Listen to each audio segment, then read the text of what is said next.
I want to get him walking down the hill. Yeah, I'll pen one. Wait, did I? Go ahead, just trying to stay low.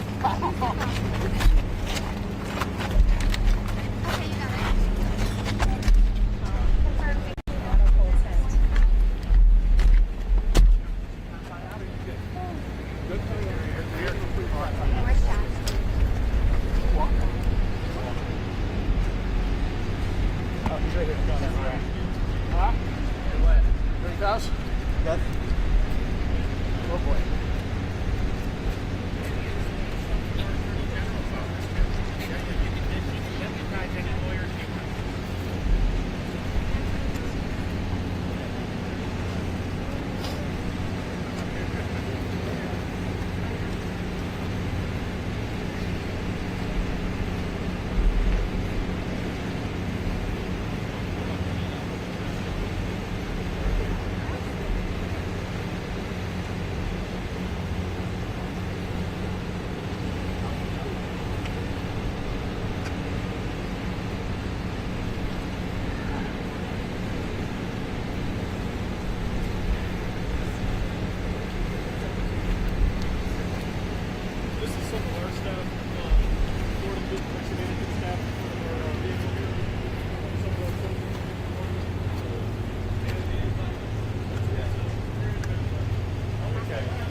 Our next stop, right this way. Okay. Thank you, Fred. Okay, Fred, There you have keep going. it. Come on, guys. Run and dress.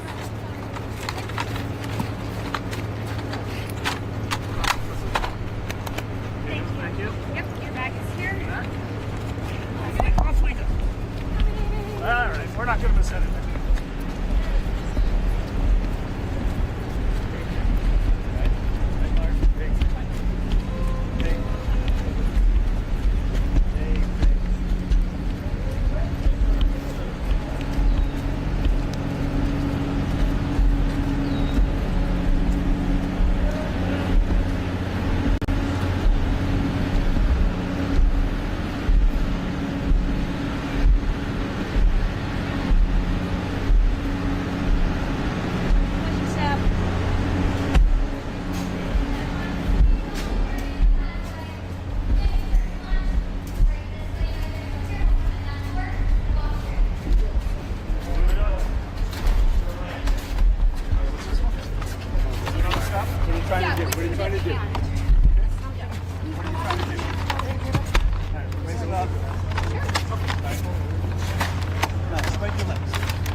Sense. Not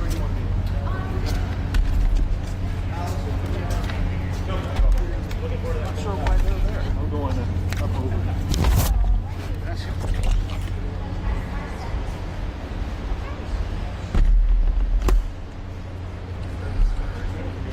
Yeah. Hey, can you guys?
they wouldn't know where to begin, and if they did, it would cost them 100 times more.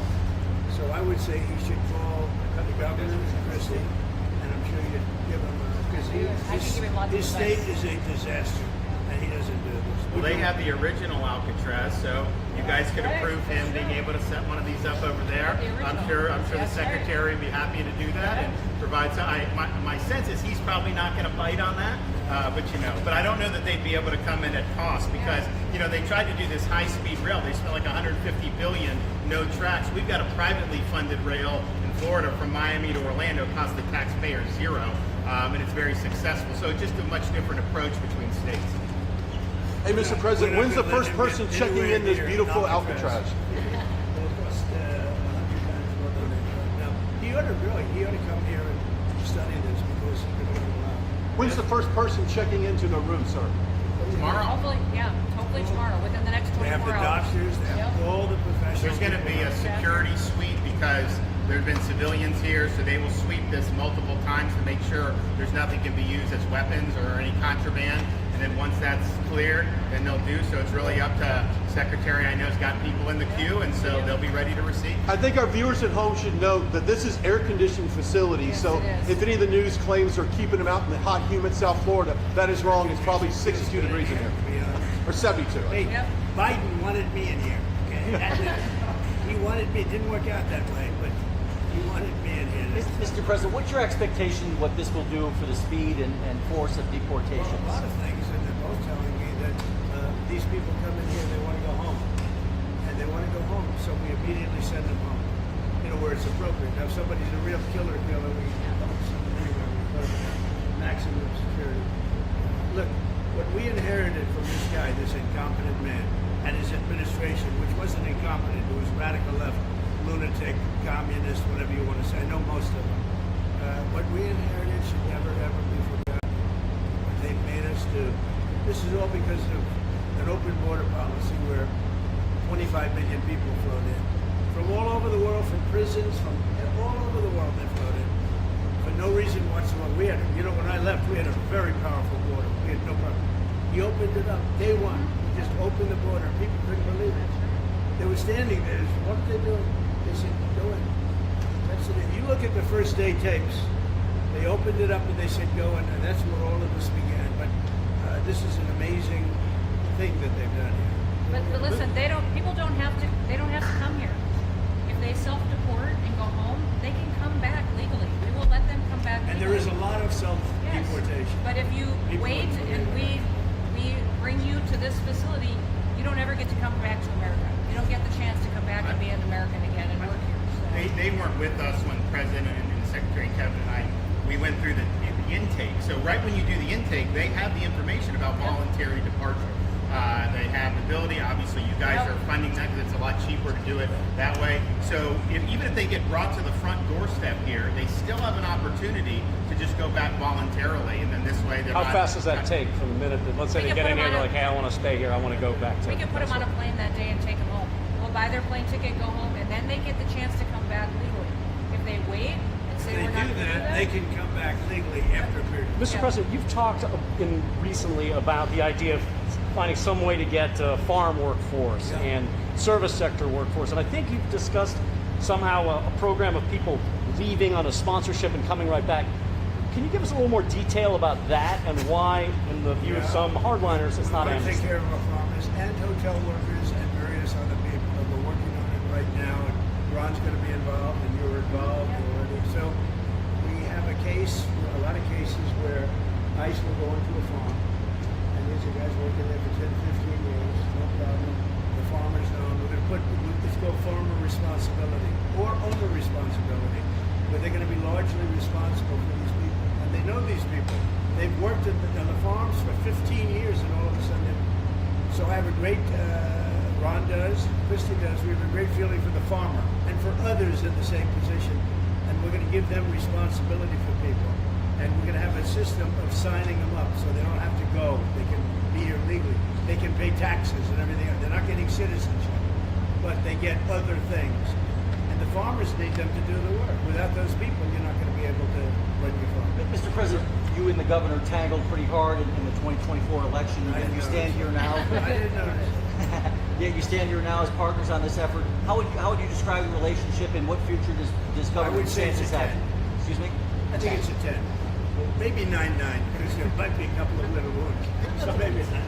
I think we have a 10. Do you think his wife should run for governor? We get along great.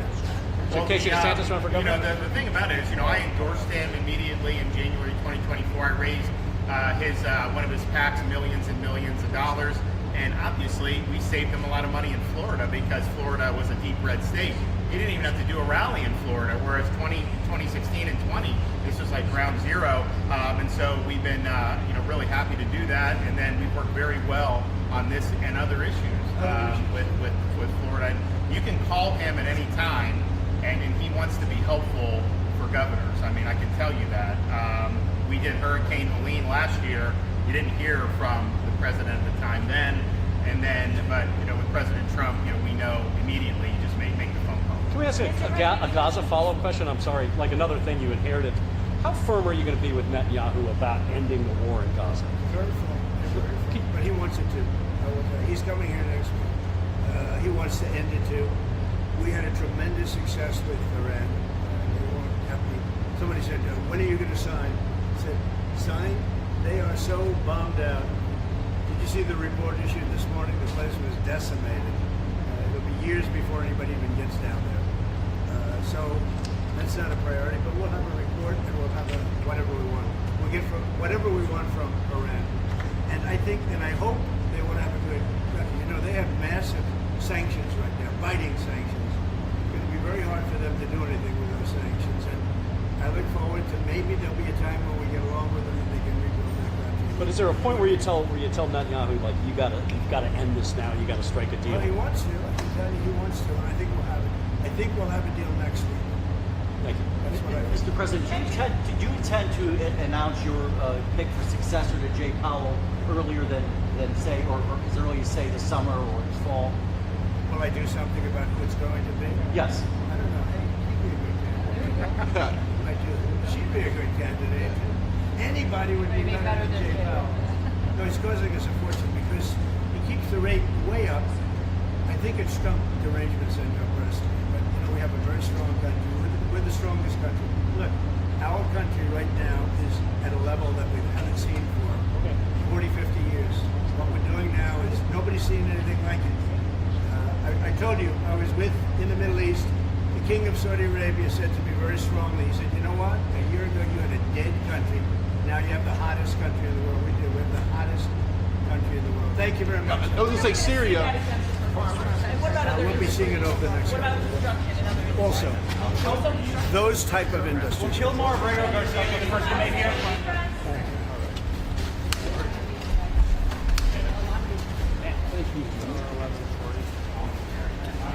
Right this way.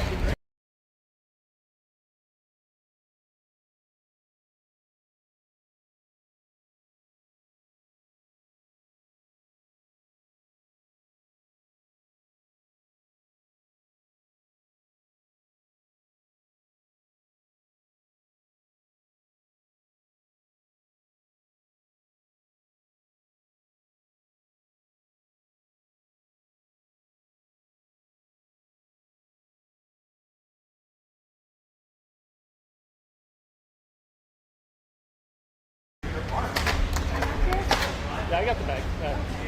I'm moving. TV. Let's keep moving. Guys, come on.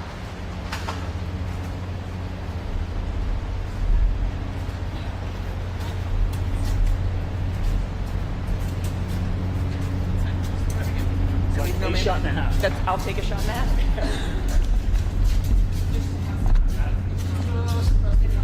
Yeah.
Where does that mean I am? I'm not Christian. No, it doesn't stretch very far. Where's the principal? It's gonna be right here, and I have it too. Is that going to make it over here? It's an easy. Not a single thing, still in the buffer. Just the first, worry about that later. Yes, not a single last for you in the buffer. Yeah.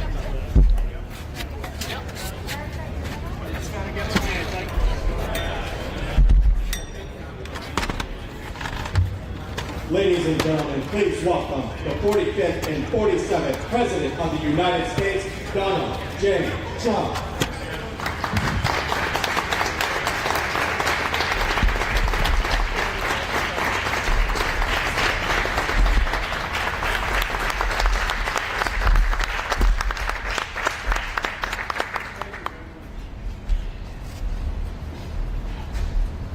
They've done a fantastic job. Well, I'd like to just thank everybody for the incredible job they've done. I love the state. As you know, Ron and I have had a really great relationship for a long time. We had a little off period for a couple of days, but it didn't last long. It didn't last long, and a lot of respect for each other. And it's a great honor to be deep in Florida, the Florida Everglades, to open America's newest migrant detention center. It's incredibly built, and you're seeing that yourself. That's why I said, let the press join us on our walk so they can see what's happening. It's known as Alligator Alcatraz, which is very appropriate because I looked outside and that's not a place I want to go hiking anytime soon. But very soon this facility will house some of the most menacing migrants, some of the most vicious people on the planet. We're surrounded by miles of treacherous swampland, and the only way out is really deportation, and a lot of these people are self-deporting back to their country where they came from. Quite a few. We're amazed at actually the number. We took the FEMA money that Joe Biden allocated to pay for the free luxury hotel rooms, where he's paying hundreds of millions of dollars in New York City, and we used it to build this project, and Ron, was just a little fraction of that money. The money they spent on that project, I happen to know the real estate developer. He's a very, he never really made that much, but he became very wealthy. With luxury, he didn't do well. With people that are not exactly luxury, he's made a fortune. I want to thank Florida Governor Ron DeSantis and Secretary of Homeland Security Kristi Noem, and Florida Attorney General James Uthmeier. Where is James? Where is he? You do a very good job. I hear good things. I hear good things about you from Ron, too. No, you really do. He's even a good-looking guy. That guy's got a future, huh?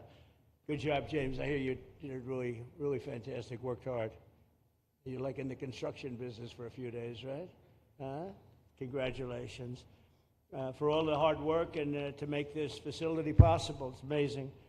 Thanks as well to Florida Agricultural Commissioner Wilton Simpson. Where is Wilton? Where are you? Hi, Wilton. Been a long time. Thank you. Congressman Byron Donalds. Where's Byron? Hi, Byron. How are you? Good.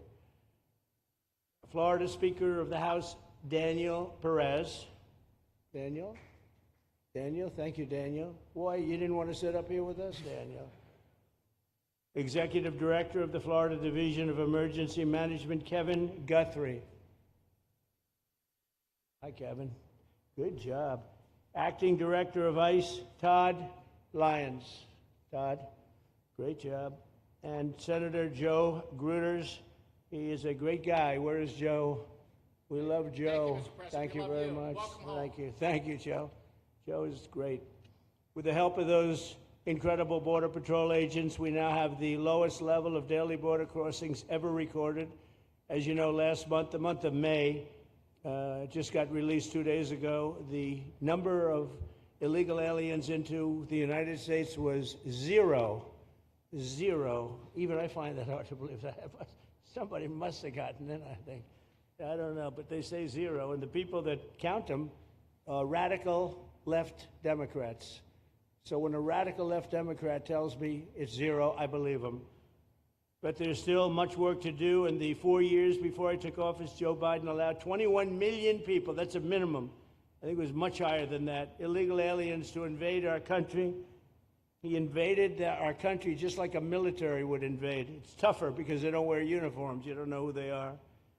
More than the populations of New York City, Los Angeles, Chicago, Houston, Phoenix, and Philadelphia combined. That's what came into our country from prisons, from mental institutions, from street gangs, drug dealers. It's disgusting. This enormous country-destroying invasion has swamped communities nationwide with massive crime, crippling costs, and burdens far beyond what any nation could withstand. No nation could withstand what we did, and we're in the process of doing it, but we have some great people doing it now, and you see them up here with me. But it's, I'd call it like an unforced era. It's sort of like men and women sports. It's sort of like transgender for everybody. How could they have done this to our country? And we're never going to forget it. Last year, 15% of all the hotel rooms in New York City were used to house illegal aliens at costs that they never got for luxury. They never got this much for luxury people coming in from the wealthiest places on earth. They made more money with the illegal immigrants, with many rooms costing more than $300 a night, 6 times the rent of a typical American family. In Denver, Colorado, the city was forced to cut $10 million from its police and fire department budget as part of a $90 million plan to house illegal aliens. And it's a population that's growing and growing and destroying Denver and growing. And again, it's destroying Denver. And it's destroying many other cities, too. Likewise, one of the city's largest hospital system is drowning in unpaid medical bills, unpaid in the billions, after their emergency rooms were flooded with tens of thousands of illegals, leading to the closure of critical services. And these are really critical services. They can't even keep them open for American patients. The American patients were treated worse than any illegal immigrant. In Los Angeles, 1 in every 4 students in the public school system is from a household headed by an illegal, and most of them don't speak English, so they're in a school system, and they don't have interpreters, they don't have anything, they don't speak English. What a mess, what a mess. Unforced error, all these people allowed to come in. The United States is now spending $78 billion a year on translation. Okay, think of that, $78 billion a year on translation, and smaller numbers on special education programs for non-English speakers in our public schools. So $78 billion, I think that's not a mistake. I would say $1 million maybe, hundreds of thousands of dollars, $78 billion, Joe, on translators and non-English speaking work. Federal government, the Justice Department, it's more than twice the cost of maintaining the United States Justice Department, what we're spending on translation and other things to help. In total, the average illegal alien costs American taxpayers an estimated $70,000. That's each, $70,000. I think that number is even low. If you care about balancing the budget, the single most impactful step we can take is to fully reverse the Biden migration invasion. One of the worst invasions we've ever had. We've never had an invasion like this. We've had invasions, but we've taken care of them. We've never had an invasion like this, and it's with us. And we have some very bad people out there looking to do big harm. That's why the One Big Beautiful Bill includes funding for 3,000 new Border Patrol officers and 10,000 new ICE agents. And I've gotten to know the Border Patrol and ICE very well. Unlike Kamala, she was the border czar, but she never saw the border. She never made one phone call. She was some border czar. She would have been some president.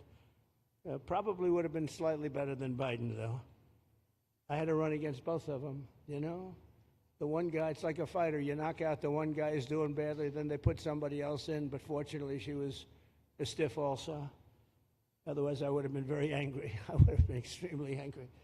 The heroes of ICE will also help round up and remove members of the savage drug cartels which are coming back into our country.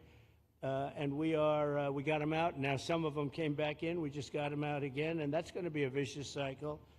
But these are foreign gangs. They're horrendous people, killers, that have infiltrated our territory, including 8 which we have designated as foreign terrorist organizations, which gives us a lot more power for speed and getting them out much easier.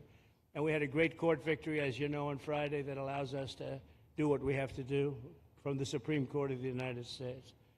In 5 months, my administration has already arrested over 2,700 members of the murderous Venezuelan gang known as Tren de Aragua, including a pack of these sadistic animals arrested last month with over 280 guns, and these are guns of the latest caliber. These are guns that were made over the last period of less than a year, getting brand new guns, the latest and the greatest. Every day, our brave law enforcement officers are hunting down and deporting migrant criminals who have committed heinous crimes, including more than 13,000 murders. 11,888 to be exact, but I'd probably say the 13,000 is right also. Think of it, 11,888, and more than half of them, they committed more than one murder. So, Ron, many of them are out of here already, but it's still it's a hell of a number to be confronted with.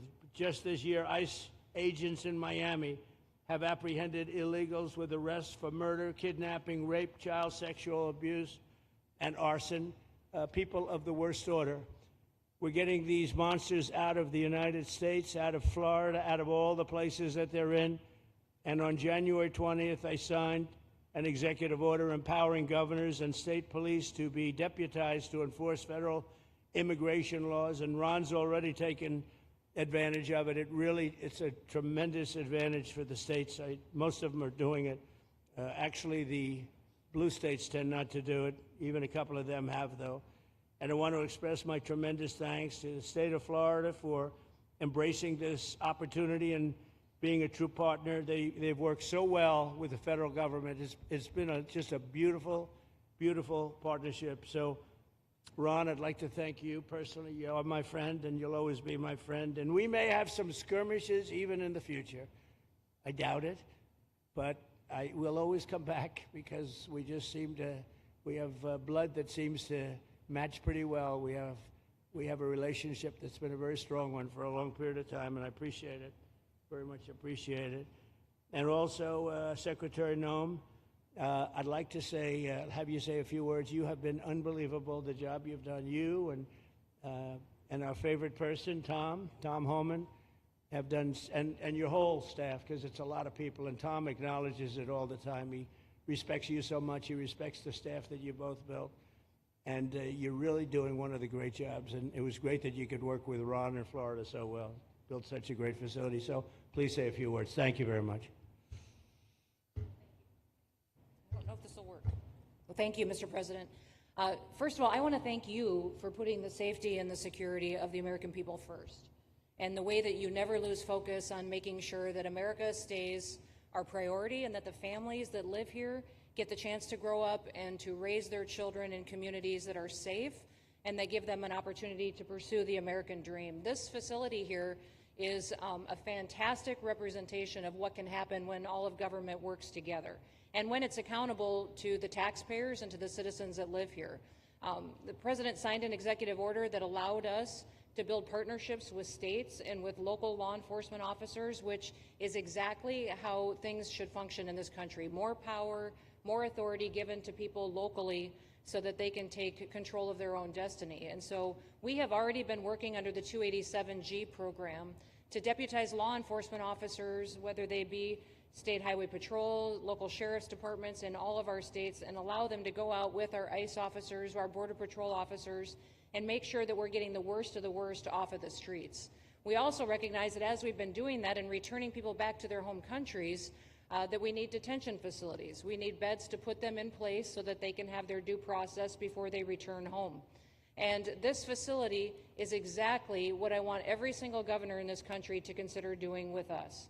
What happened to start this conversation was that a young man named Jimmy Percival in my office, my general counsel, who came from Florida and used to work here, called up the Attorney General and the governor and said, hey, what do you think about partnering with us on a detention facility that we could put in place that would allow us to bring individuals there?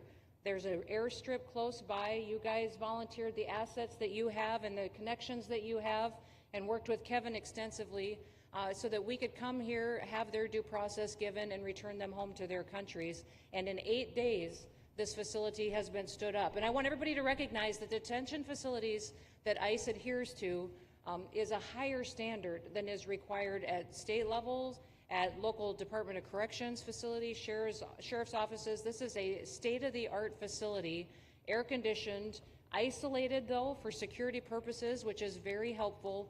And I appreciate so many people being willing to work together to make a project like this happen. Right here on this location, we'll have about 3,000 beds. Other location will have another 2,000 beds that will allow us to bring individuals across the country that we are bringing in and incarcerating for violating our laws, and immediately get them out of the country as soon as we possibly can. It's exactly what we need to be perpetuating in other states. And what I would say is, I want all of you to notice these flyers that we've got, is that everybody who sees these flyers or anybody who sees these news clips should know you can still go home on your own. You can self-deport. If you go on the CBP Home app and go home now, you will get the chance to come back to the United States legally. You will get the chance to come back and do it the right way. If you don't, you may end up here. And you may end up here and being processed, deported out of this country, and never get the chance to come back. That is the consequences of breaking the law in the United States of America. Listen, our job is to uphold the law. This is a country of laws. We have a border now, and because we have a president that cares and recognizes that we need to be a nation of borders and a nation that upholds the law. If you break the law, there's consequences. We will deport you, and you will never get to be a United States citizen. You'll never even get to come back here and work and to pursue the American dream. But if you decide you want to go home now, go home, and we'll help facilitate it. We'll buy your plane ticket. We'll get you there. In fact, I just got back from Panama, Costa Rica, Guatemala, Honduras. Those countries are excited to get their citizens home. They're setting up programs to loan them money to buy houses when they get there, help them with food assistance, get their children educated, scholarships. They want their citizens that are living here in the United States illegally to come home and to be a part of their economy and help their countries grow.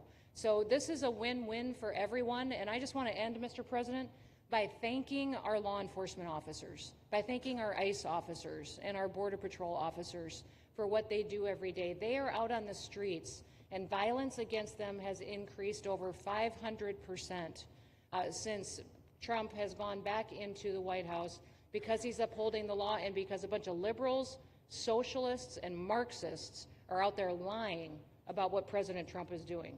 President Trump is upholding freedom by what he is doing. The freedom to live safely in this country and to do things legally and to have justice. And because those liberals, and I'm calling out you, CNN, I'm calling you out because you lie every single day about what these operations are.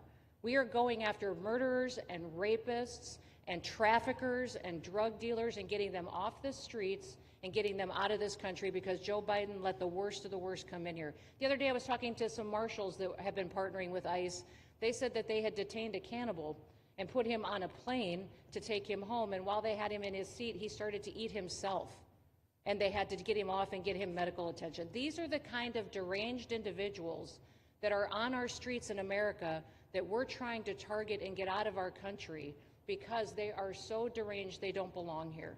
And they shouldn't be walking the streets with our children, and they shouldn't be living in the communities with our families who just want to grow up, go to job, raise their children to grow up and get a job and to live the American dream. So thank you to all of our law enforcement officers, those in our military that have been helping, our National Guard. Thank you to Governor DeSantis for stepping up and being an example to other governors. I hope my phone rings off the hook from governors calling and saying, how can we do what Florida just did? How can we do exactly what they did? Because we need this big, beautiful bill. We absolutely have to have this big, beautiful bill that has the funding so that we can continue this operation and we can get those bad criminals off of our streets and have the officers to do it so that when they go out on an operation, somebody's got their back. Somebody's got their back, they can do it safely, and they can go home to their families at night too. So this bill needs to pass through Congress so we have the resources at the Department of Homeland Security to make sure that our homeland truly is secure. And Mr. President, thank you for Stephen Miller. I just want to thank you for him. This guy calls me night and day and tells me all of his wise advice and wisdom, but he's a rock star because he loves this country and he's passionate about making sure that nobody is prioritized over an American citizen. We love everybody. We do. We love everybody. Not everybody. Well, A lot of people. but not we shouldn't be putting people illegally above citizens. We should be making sure that we do things right, and that's what America has always stood for, and we're an example to the rest of the world because we do it right. So, Mr. President, you surround yourself with great people, and I think that's because everybody wants to work for the greatest president that the United States has ever had, and that's President Donald J. Trump. Thank So thank you you, very sir. much, Christy. That's Thank so you for nice. your Thank you. Thank you very much.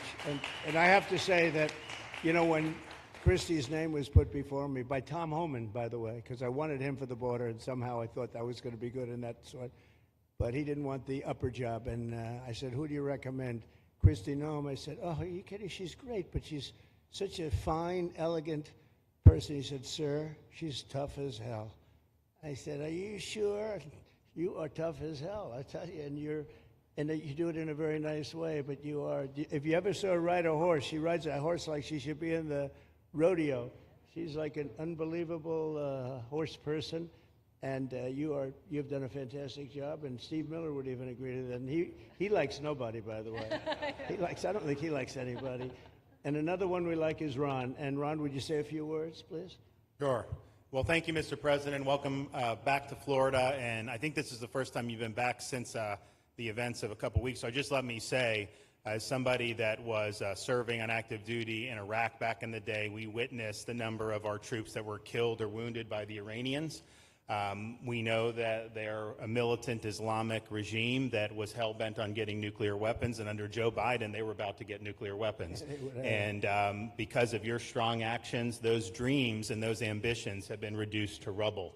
And I thank you. I know a lot of veterans thank you, and people in Florida really thank you for stepping up and really making a strong, tough, but strong decision. I think we're much safer as a result of that. Now, on the immigration, I think President Trump's election represented the chance for us to finally solve this illegal immigration and border problem once and for all. I knew he was going to do the border, although he did it very quickly and very thoroughly. I think that no one can say that that's been anything but a spectacular success. But then we have the issue of Biden let in how many millions of people? And you had millions that had been in over decades previous to that. You can't have a country if you don't have respect for the rule of law. You can't have a country if foreigners get to decide who comes in. No, we, the American people, make that decision, who's allowed or not allowed to come into our country. We've seen Europe be overrun by open borders, so we're not going to let that happen here. So when President got elected, I knew that the states had an important role to play in facilitating this really, really historic mission. We're the only state in America, Florida, that requires full cooperation with ICE from all state and local law enforcement entities. And what is the net result of that? We have these agreements for these 287G task force with sheriff's departments, police departments, state agencies, and it's really instrumental in rounding up a lot of really bad people who shouldn't be here. If you look at the number of those full-blown 287G agreements that have been executed around the country, the state of Florida counts for 60% of those. If you look at the number of immigration arrests of illegal aliens on any given day, the arrests happening in Florida constitute between 15 and 20% nationwide. So we're all in on this because we understand how important it is to our citizens. It crowds schools, it crowds medical, it crowds housing. Yes, you have illegal alien crime as well, and people want the problem solved. And the only way we're going to solve it is if states like Florida step up and help the president, help Secretary Noem get the job done. Now, this facility here was really in response to us working with DHS and ICE from the time the president got sworn in, and the number one thing they kept coming back to was, you know, Biden decimated the agency. I mean, let's just be clear. You could have illegals in Florida. Biden would just release them. Even when they had notices or they had orders to be removed, Biden wouldn't send them back. So their interior enforcement collapsed under Biden. So they're building it back up. But they're like, we need detention space in order to be able to bring about more deportations. And so what we have here can hold 3,000 now. We have 2,000 facility up at Camp Blanding that we're going to be open, which is our National Guard site. But think about what you have here. They come here, say they already or been ordered to be deported. You drive them 2,000 feet to the runway, and then they're gone. It's a one-stop shop. And this airport that's been here for a long time is the perfectly secure location. It's going to make a big difference. And let me just thank everyone who was involved. We got the call from DHS a little bit more than a week ago, and here we are 8 days later with this facility open, and as soon as Air Force One departs, it'll be swept, and it'll be open for business to be able to do. But our goal here is to process them and be able to effectuate their return to their home country. This is the opposite of what they were doing in New York by just putting them up in a hotel and then just letting them stay there indefinitely. No, we want to be able to send back. And when you walk into the processing, the President and I, Secretary Noem, Kevin Guthrie, walk through that initial intake, the first thing you see is information on how to go home on your own. Why would you want to come through Alligator Alcatraz if you can just go home on your own? I think a lot of people are going to make that decision. So you're going to have a lot of deportations that are going to be done by the administration, but I think you're going to have a lot of voluntary as well. So this is a force multiplier for the President's efforts. I would just say and echo what Secretary Noem says. There is no reason why other states can't be doing it. And I know Louisiana, Texas, a couple of them, but we've got if only the red states did this, they would be able to expand their capacity by tens of thousands, maybe 50, 100,000 on a given day. That's how you really start to make a difference. And so we're proud to be able to partner with the Trump administration on that. Mr. President, thanks for coming down. I think you highlighting this is going to move the needle in a big way throughout the country, and I think it's going to help all of us achieve the really big results that I think our voters want to see. Thank you, Ron. Great job. Thanks, Ron. Thank you, Mr. President, for the opportunity. My name is Kevin Guthrie. I'm the Executive Director of the Florida Division of Emergency Management. And I'd also like to thank President Trump and the Department of Homeland Security Secretary Noem for joining us here today and for their continued support. I want to thank first by thanking the man to my right, and that's Governor Ron DeSantis, whose bold leadership and swift action made this project possible. Make no mistake, this facility would not be standing here without the President, the Secretary, and the Governor's vision and determination to uphold the rule of law. Florida is and will always be a law and order state. Even before the President took office, the Governor made it clear that illegal immigration would not be tolerated in the state of Florida. When the President and the Secretary asked Florida to help, the Governor empowered our state and private partners to work collaboratively and deliver real results on a rapid timeline. The Florida Division of Emergency Management is best known for leading the nation in hurricane response and other natural disasters. We understand how to act fast without bureaucracy in the face of any emergency. Our teams built roads in 8 hours, bridges in 3 days, base camps in 72 hours, and full causeways in 2 weeks. Getting things done quickly, efficiently, and correctly is at the core of our mission. We simply just want to be the best at what we do in the nation. When the Governor called me, and we answered, and we were proud to bring our logistical expertise to the table. We know how to set up base camps for guardsmen, first responders, linemen, volunteers, and other aid sources, and distribute that in a matter of days before a storm. We're able to translate this knowledge to what we did here at Alligator Alcatraz. Florida has put the best teams together who check their individual logos and egos at the door to get this done. Not just for you, Governor, but Mr. President, for you as well. There are over 13 different vendors that came together to get this solved in 8 days. Truly a whole of private sector partnership to get that done. Behind you on these boards, in only 8 days, we have built a fully compliant detention facility with a detainee capacity of up to 3,000 people, with room for additional capacity if you asked us to do so.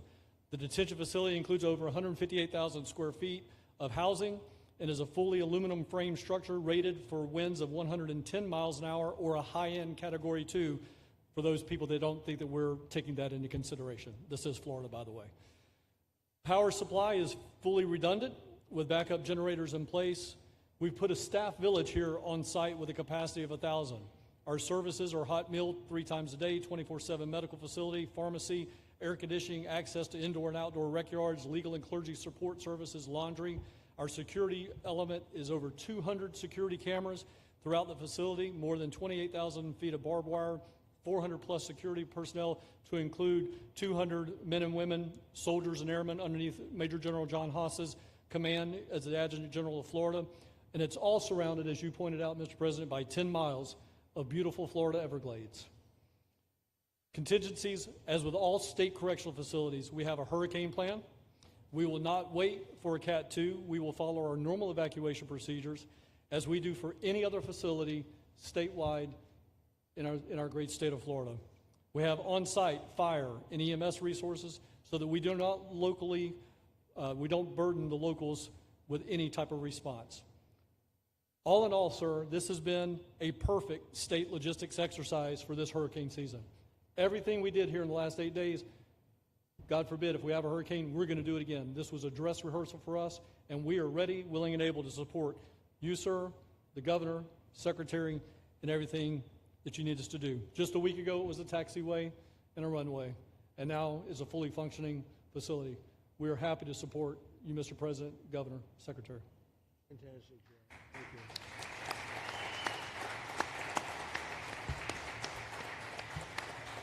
Byron, please.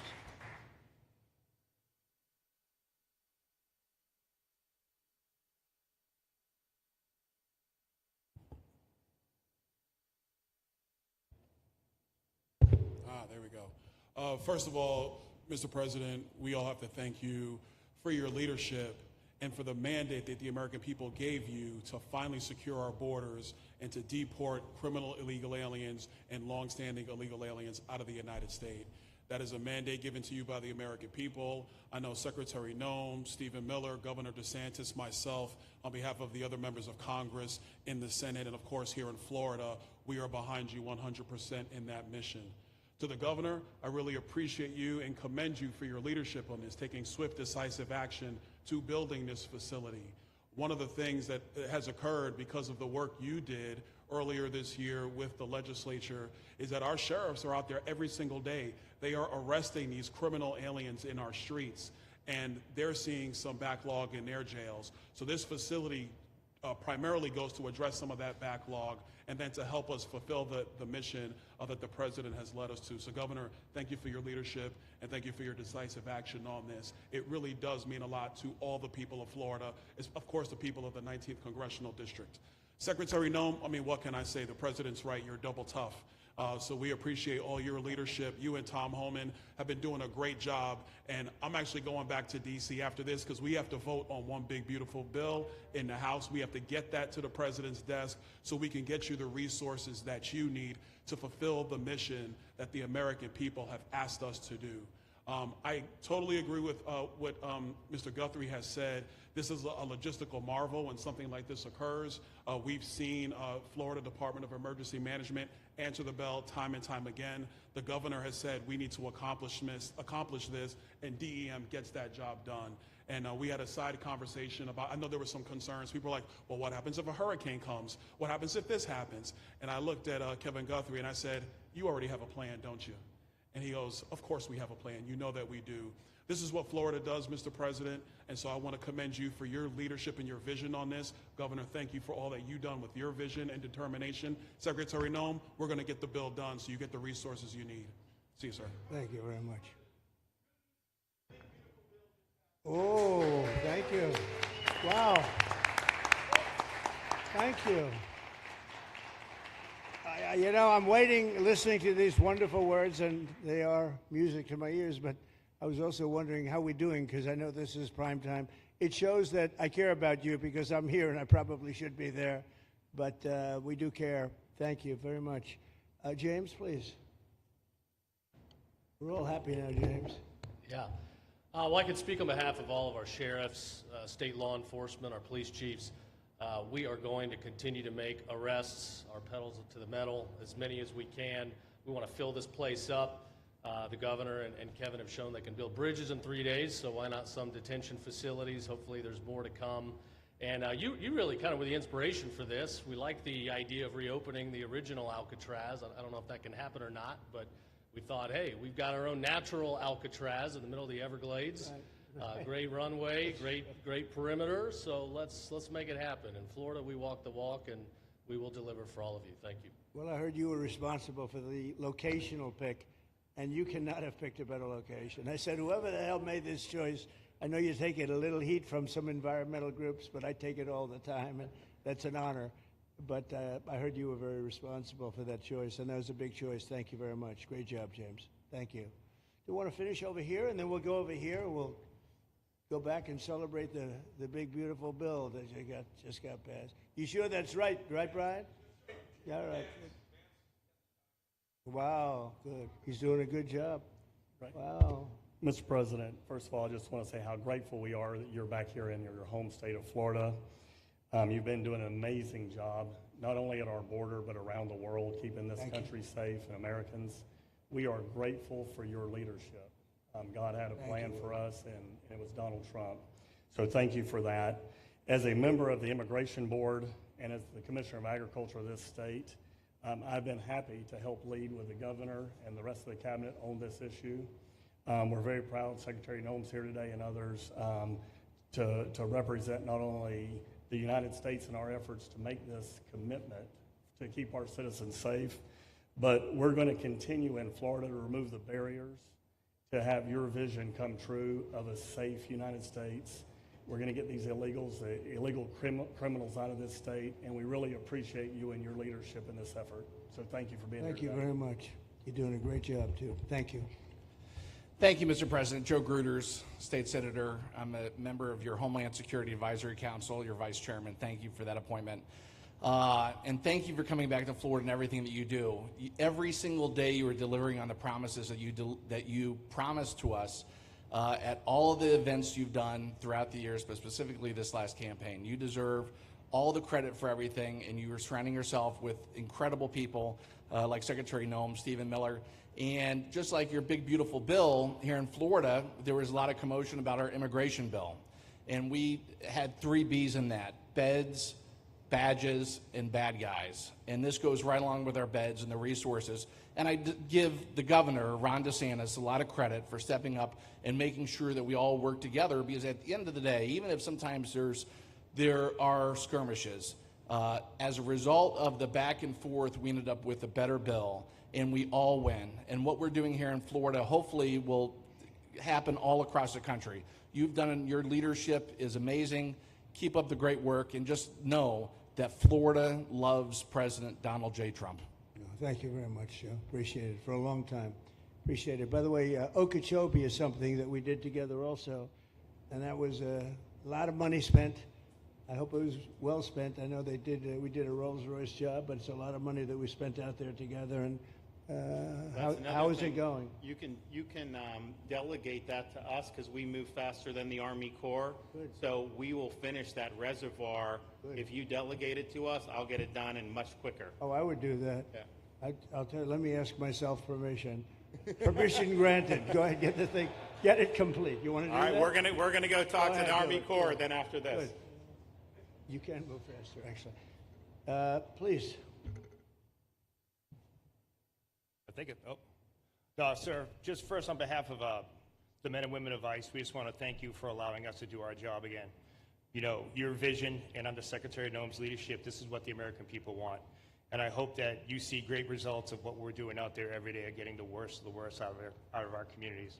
Because of you and Secretary Noem, I have the privilege to lead one of the most premier and the finest law enforcement agencies that we do have in the United States. And the men and women of HSI and ERO Miami do incredible work like you highlighted.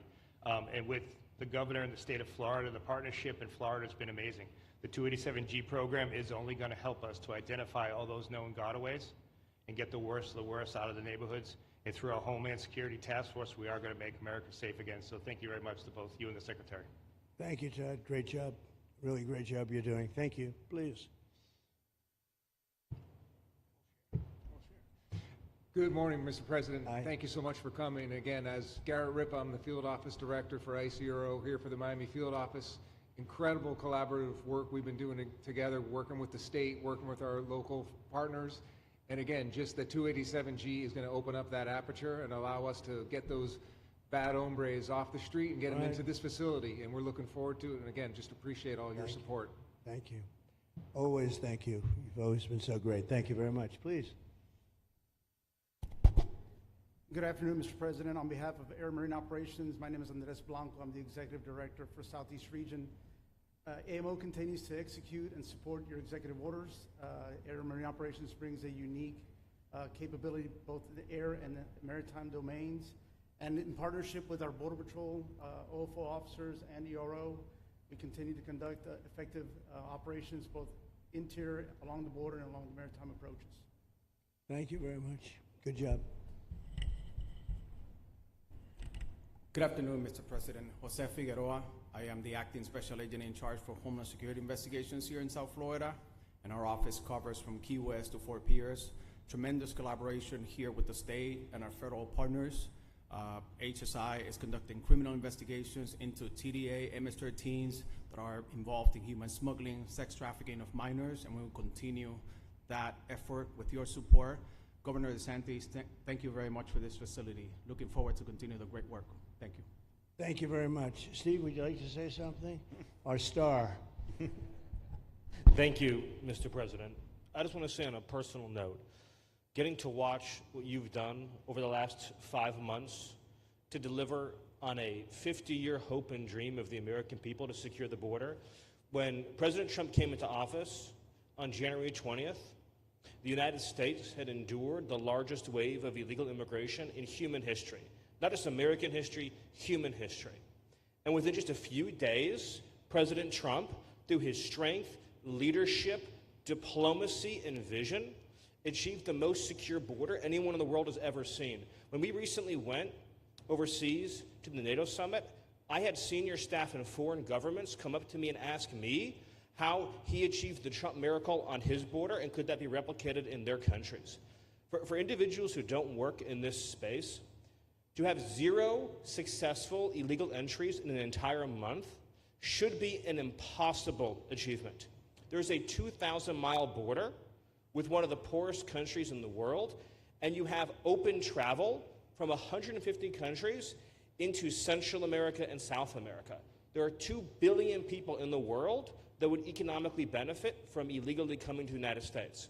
And through the deployment of the military, through the deployment of novel legal and diplomatic tools, through the building of physical infrastructure, through the empowering of ICE and Border Patrol and the entire federal law enforcement apparatus, President Trump achieved absolute border security. And now, once this legislation is passed, he will be able to make that with those resources permanent. Watching what you've done, sir, has been one of the honors of a lifetime. I'm proud to be able to play any role in it. And what President Trump is going to achieve next with the resources in this bill will make America safer, stronger, freer, more sovereign, and more prosperous than it has ever been before. Thank you, sir. Thank you, Steve. Oh. Thank you.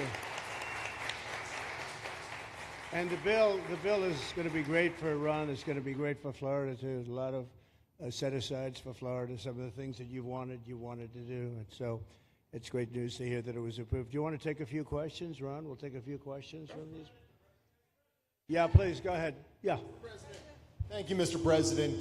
Given the likelihood of the One Big Beautiful Bill passing, and we look forward to the success of this facility here, how many more facilities like this do you feel that the country needs in order to enact your agenda of mass deportations? Well, I think we'd like to see them in many states, really, many states. This one, I know Ron's doing a second one, at least a second one, and probably a couple of more.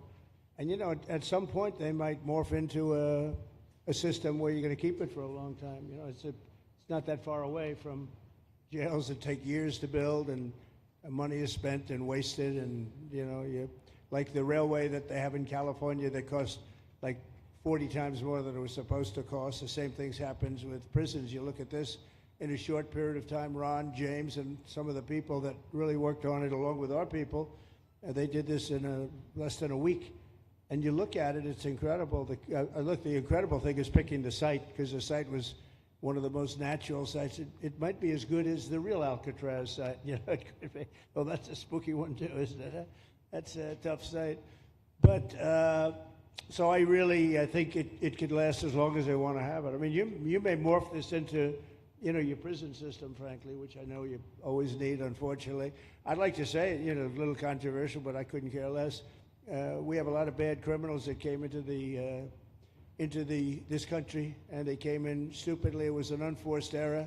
It was an incompetent president that allowed it to happen. It was an auto pen maybe that allowed it to happen, and it did happen. But we also have a lot of bad people that have been here for a long time, people that whack people over the head with a baseball bat from behind when they're not looking and kill them, people that knife you when you're walking down the street. They're not new to our country. They're old to our country. Many of them were born in our country.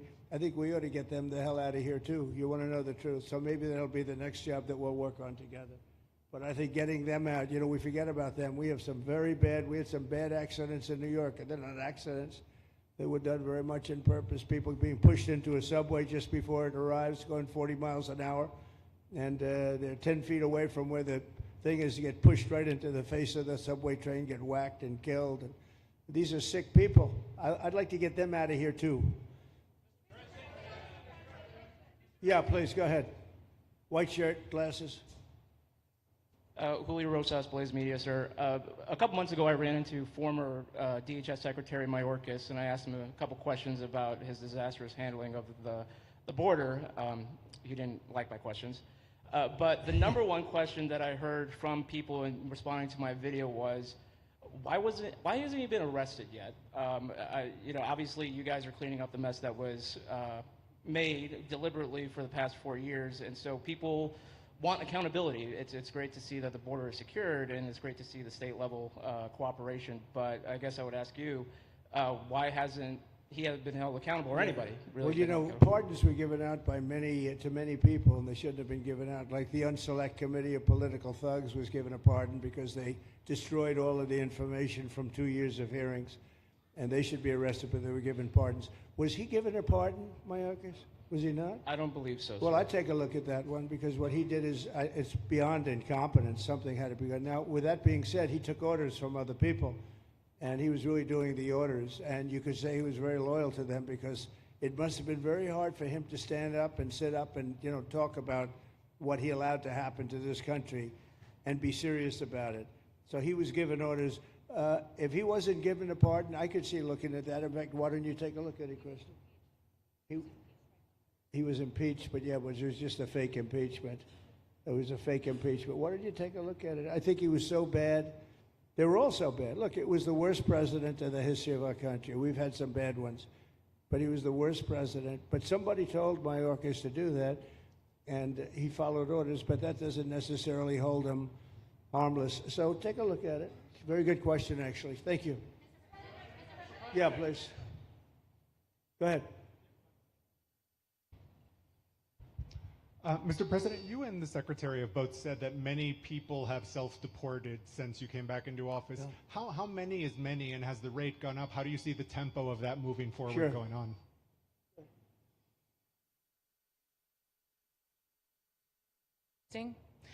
We have had several 100,000, but also we have many that have self-deported, not even using the CBP Home app.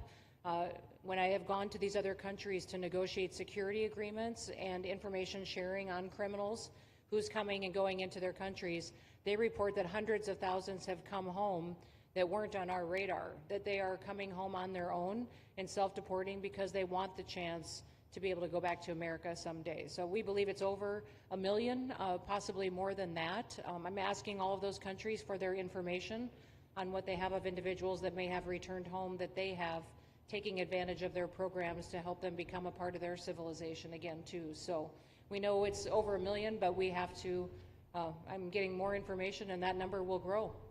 If they don't leave, they never get the chance to come back. If we have to take them out, and we will, they'll go out, but they never get a chance to come back. The other way, we actually make it a little bit easier for them to come back.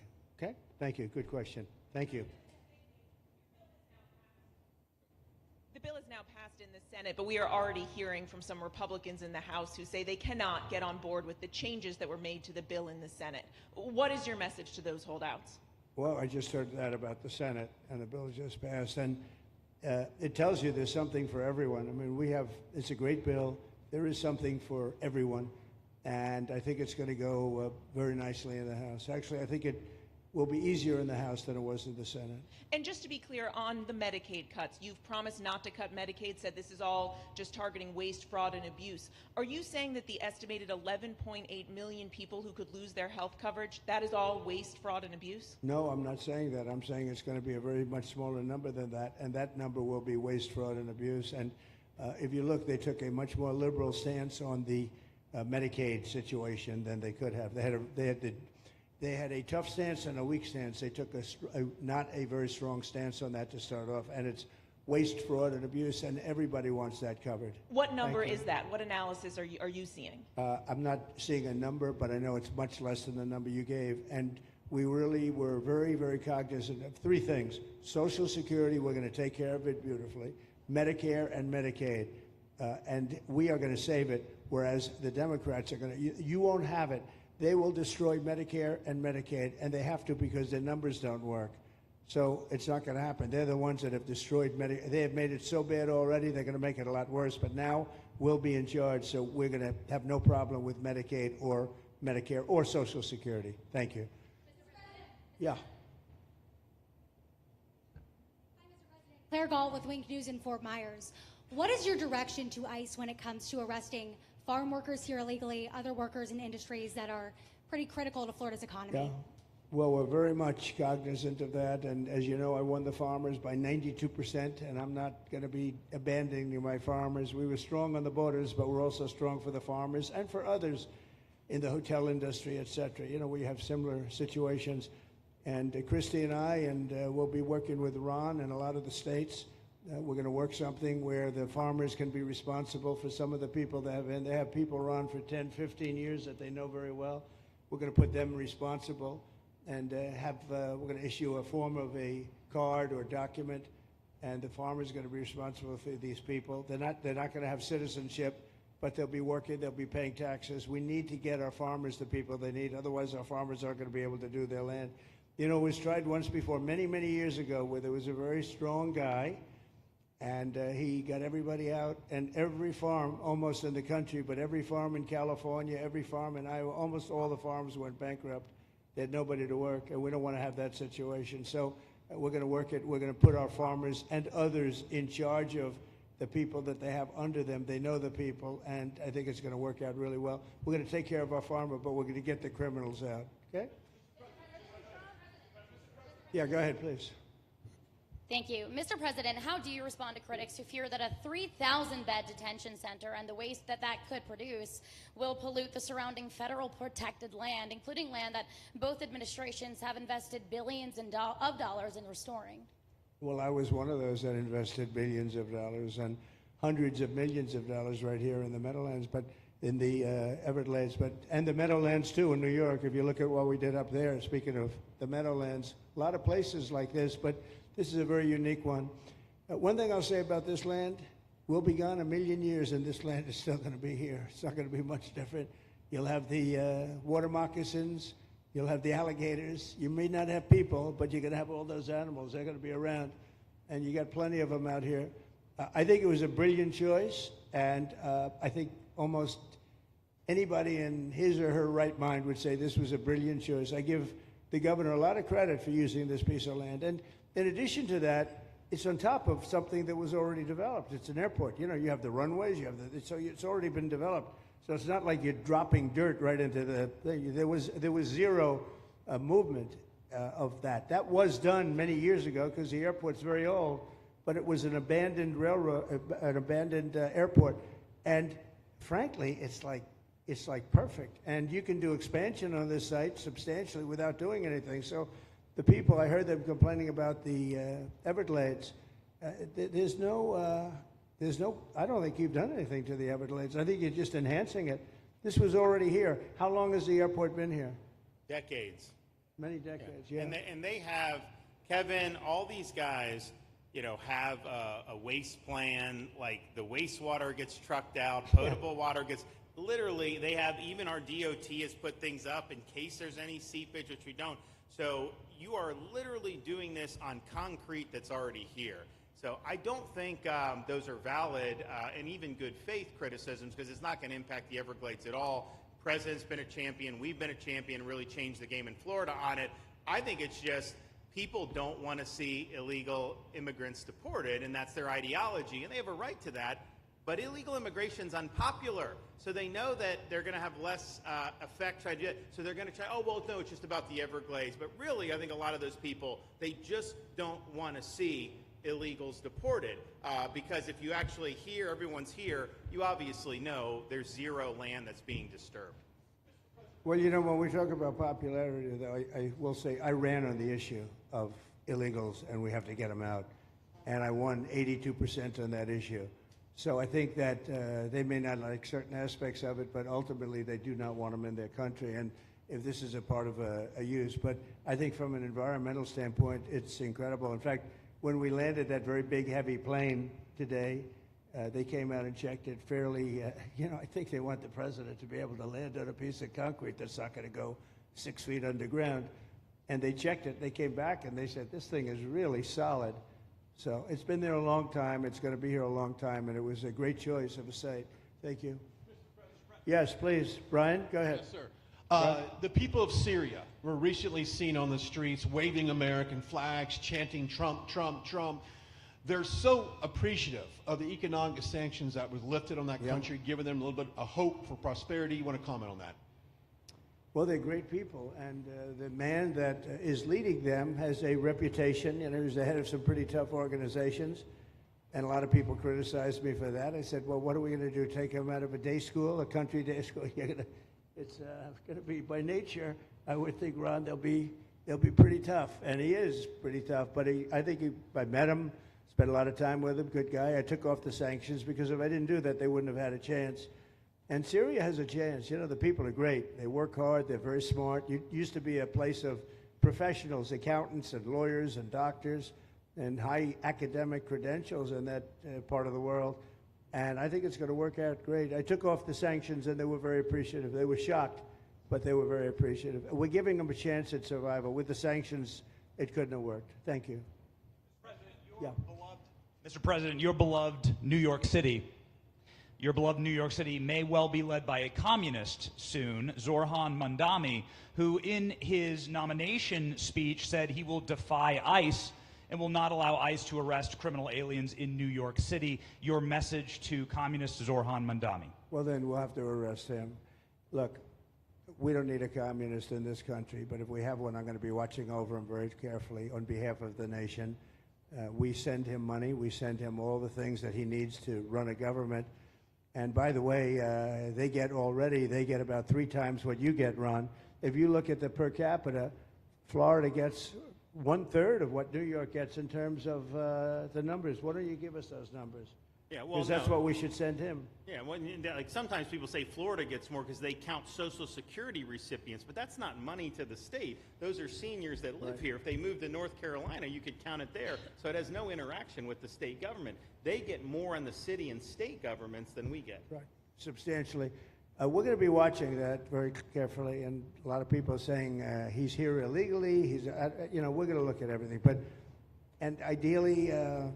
He's going to turn out to be much less than a communist. But right now, he's a communist. That's not a socialist. I've always said, we will not have socialism in this country. In the speeches, I said, well, what? They skipped socialism. And you get a lot of them like that. And you see AOC, she's out there with her, bad IQ.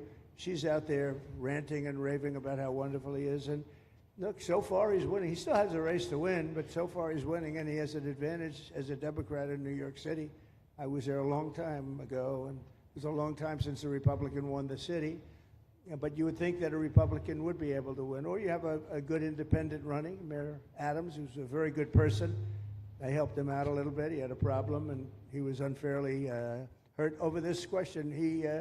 He made a statement to the effect that this is terrible. New York City can't have all these immigrants come in, and like he was indicted the following day. And I said, that was a phony indictment. That it was a phony indictment. That was a Biden indictment. I said, don't feel bad. I got indicted 5 times every time you opened your mouth. That was a bad group. That was a very dangerous group, I will tell you. These were not nice people. That was the only thing they could do. They had no policy, they had no skill, they had no anything, but they were very good at that. They were vicious, vicious, horrible people. Thank you very much. Yeah, please go ahead. Anna Giratelli with Washington Examiner. Governor DeSantis has proposed using National Guard, deputizing them as immigration judges to get through this massive backlog of people in the immigration court. Would you be open to that? Yes, he has my approval. Okay. That wasn't too hard to get, was it? Front. He didn't even have to ask me, James. You didn't even need James to ask me. He has my approval, okay? Good. I also like what he's doing in Okeechobee. He has my approval for that, too. I don't know how we work that out, but we'll work it out. We'll follow up. Go ahead. Please. President Trump, Jake Stofan with Action News Jax from up in Jacksonville. There's some talk about a facility similar to this up in Camp Blanding. Has that been approved by DHS? If not, what's the timeline? When could we see ground break on that? Well, I'll ask Ron or James to talk about it. Do you want to mention it, James? The overarching plan, I think the secretary has said she supports the whole plan, so you guys are going to keep going. Yeah. So, Mr. President, just specifically, the response for proposals is out for that today. It closes, I can't even remember what day of the week it is, but it closes on Wednesday at 5 o'clock. Then we will do notice to proceed. So I would say right after our wonderful Independence Day, we will be starting construction there at that facility. You have another big runway there, too. That's great. Wow. Boy, I love these runways. It's very convenient, I must say. Having a runway is a nice thing. Today, you don't get runways approved. I will tell you, it's tough to get a runway.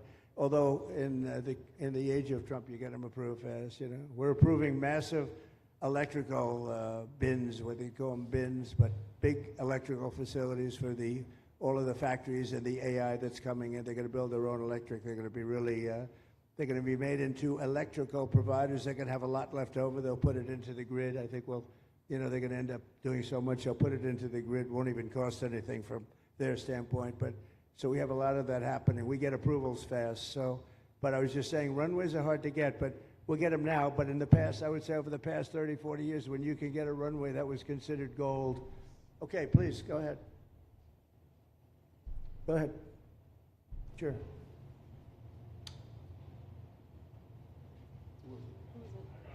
Okay, go ahead. Yes. President Trump, Laverne McGee, News 6 Orlando. You have fulfilled several campaign promises along with the help of Governor Ron DeSantis.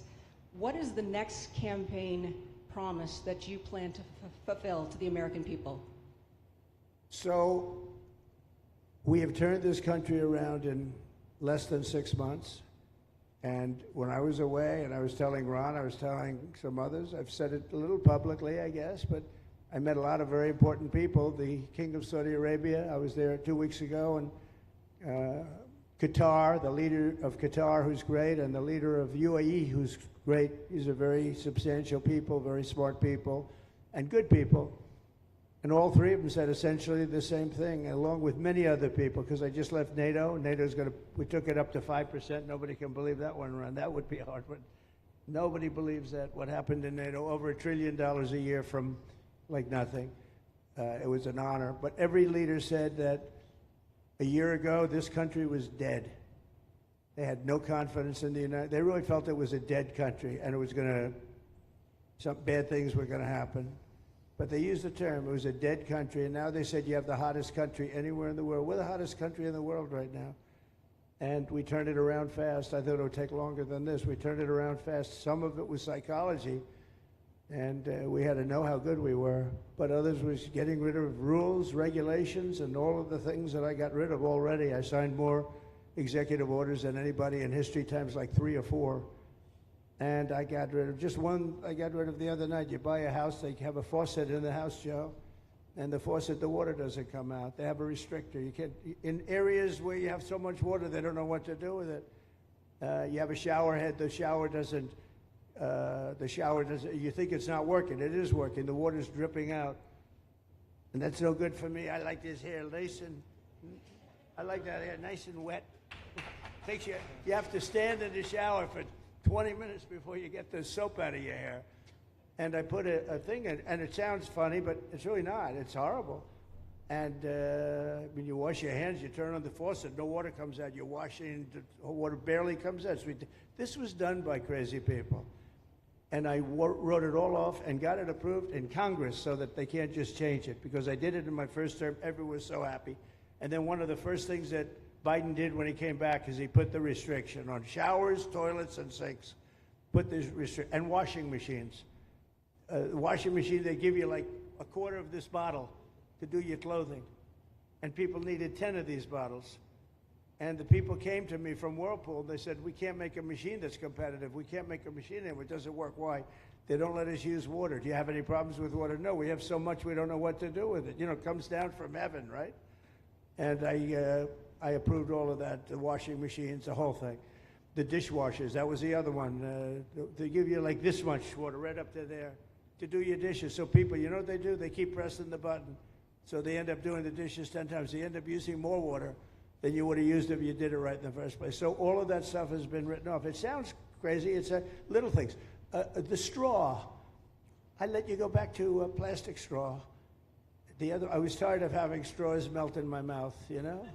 It wasn't working. The paper wasn't working too well. So these are little things that I did.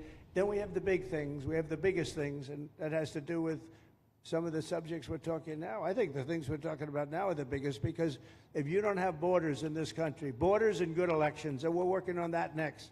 There's some bills coming in that's going to make sure that you're a citizen, that people aren't counted in the voting when, you know, they were here and they're here as illegals and they're criminals in many cases, and they give them a count, and you end up with extra congressmen. We're going to work on that. We're going to straighten that out next. That's going to be easy compared to what we were doing. But we did the big things too. But little things like that, a straw, little things like a washing machine with no water. People go out, they spend all their money on a washing machine. The damn thing doesn't work. You can't use the water. Then you go to your sink, and that doesn't work either. You're stuck. You know what you do? You have dirty plates the next day. That's it. And we solved so many common sense problems. And they weren't easy. You know, there are people that really believe in this stuff. But, you know, most states have so much water, they don't know what to do with it. And look at North Carolina. I mean, they had a lot of water. And they have to get restrictors on their, you know, on their kitchen faucet. So we're very proud of the things we did, and we're going to do a lot more of them. Yeah, please, go ahead. You guys in good shape. Hey, it's Eric Bowling. How you doing, sir? Something we've talked about for, I'd say, the better part of 20 years. I think it's something near and dear to your heart, energy, our energy security. Yeah. Under Joe Biden, average price of oil for the 4 years was about $79 a barrel. He drained the SPR halfway down, promised to replenish it, never did. Right. Under you, first term, $53 average price for 4 years. Biden was $78 for 8 years. It was never refilled. The question is now it's $64 or so. Yeah. What coming down rapidly. Coming down, and what a great opportunity to fix another one of Joe Biden's problems, one of the things he broke in America, giving us the energy security of an emergency SPR, Sure. fill it to, maybe even go beyond and fill it to 1 billion barrels this time at a much cheaper price. Thoughts on the energy sector? So it holds 77 million barrels, and we had it up to the top, if you remember. And I was proud of that, and I made a deal to buy it at the lowest price of oil. It was a good deal, good instinct. And we filled it up, and when he came in, he started using it to keep oil prices down because he blew our energy policy out. Energy and his bad spending is what caused inflation. So now we have no inflation. Gasoline just hit $1.99 today in 5 states. $1.99, isn't that a nice sound? It was up to $4, and going up to 5, 6, and 7. In California, it was $7.70. But we just hit in five states, $1.99, $1.98. And it's coming down to that level, so that'll be a big thing. And one of the reasons the prices and costs are going down when you go to the supermarket, because I said I was going to get costs down. We're getting the costs down. Food is coming down. When I came out, my first week, if you remember, I had a lunatic reporter screaming at me saying, eggs are going through the roof. What are you going to do about eggs? I said, I just got here. I didn't know anything about eggs. I had to call you. I said, look, I just got you. Tell me the problem. Well, they're doubled in price, and they're going to be 5 or 6 times higher. They were right, actually. I said, let me work on it. And now we have eggs down to the same numbers it was when I first came in. You know, we lowered the cost of groceries. A simple word like that, groceries, it was like almost a strange word. I hadn't heard the word in so long, but what could be more beautiful than the word grocery? And we have the prices way down. We have the energy way down. Energy brought the groceries down, if you want to know the truth. And, so we think we're going to get it lower, and we're going to fill up the it's called the Strategic National Reserves. I had it topped out, and this guy would use them every time before the election. He'd use them whenever they had an election. It was artificial. But believe it or not, as big as that are tens of hundreds of millions of barrels of oil, all filled up at low prices. But it was really meant for wars, and it wasn't meant for keeping your prices down during a holiday so that somebody could get elected. But they used it, and they didn't bring it. The only mistake you made, they didn't bring it a little down. They brought it right down to the bottom. The thing is practically empty. They never filled it up. They never spent 10 cents in filling it up. And we'll do that. When the market is right, we'll fill it up. I want to fill it up when the market's right. Thank you. How about one more question? Okay, please, in the back. Dana Marie McNichol, Fox News Channel. Mr. President, is there an expected time frame that detainees will spend here, days, weeks, months? And does that have anything to do with the immigration judges you just spoke about being trained and staffed here? When you say, what was the first part of your question? Is there a specific time frame you expect the detainees to spend here? Days, weeks, months? In Florida? Yes, here at Alligator Alcatraz. I'm going to spend a lot. Look, this is my home state. I love it. I love your government. I love all the people around. These are all friends of mine. They know them very well. I mean, I'm not surprised that they do so well. They're great people. Ron has been a friend of mine for a long time. I feel very comfortable in the state. I'll spend a lot of time here. I want to, for 4 years, I've got to be in Washington, and I'm okay with it because I love the White House. I even fix up the little Oval Office. I make it, it's like a diamond. It's beautiful. It's so beautiful. It wasn't maintained properly, I will tell you that. But even when it wasn't, it was still the Oval Office, so it meant a lot. But I'll spend as much time as I can here. My vacation is generally here because it's convenient. I live in Palm Beach. It's my home. And I have a very nice little place, nice little cottage to stay at, right? But we have a lot of fun, and I'm a big contributor to Florida, pay a lot of tax. And a lot of people move from New York, and I don't know what New York is going to do. A lot of people moved to Florida from New York, and it was for a lot of reasons, but one of them was taxes. The taxes are so high in New York, they're leaving. I don't know what New York's going to do about that, because some of the biggest, wealthiest people and some of the people that pay the most taxes of any people anywhere in the world, for that matter, they're moving to Florida and other places. So we're going to have to help some of these states out, I think. But thank you very much. I'll be here as much as I can. Very nice question. With that, I'd like to just end by saying I want to thank Ron and James and all of the people that have done such a great job, all of your staff. Really fantastic work. And it really started with site selection. You can do a great job, but if you have the wrong site in real estate, you have the wrong site, you're dead. And this was a great site selection, despite what you may read in the environmental press. Good job. And this was an honor for Christy and myself and Steve and all of our people to be here. And I also appreciate the media. They've treated us very fairly. Over the last few weeks, I've been treated very nicely. And it's so unusual. I'm not used to it, but we've gotten great accolades. Brian, I want to thank you for calling out, because I was waiting here because I knew the vote was taking place and I'm answering questions, right? So I want to thank you very much and say hello to our friend. And I will see a lot of you. Thank you very much. We're going to make America great again. Thank you very much.